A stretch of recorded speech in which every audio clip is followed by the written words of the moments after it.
Hello everyone, how are you doing? This is MD Tech here with another quick tutorial. In today's tutorial, I'm going to show you guys how to change or set default programs on your Windows 10 or Windows 11 computer. So this should hopefully be a pretty straightforward process here, guys. And without further ado, let's go ahead and jump straight into it. So all you have to do is open up the search menu, type in default, best match, will come back with default apps. Go ahead and open that up. And now you want to go on the right side here where it says search default for applications. And if you scroll down, you can go ahead and actually see your various applications and what they may be default for. You can search this app field for a specific application if you want to set it as default. So pretty straightforward process, guys.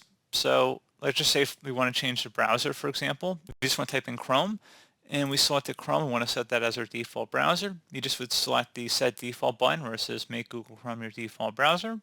And that's all you have to do. And the same would apply for video players, web browsers, photo viewers, etc.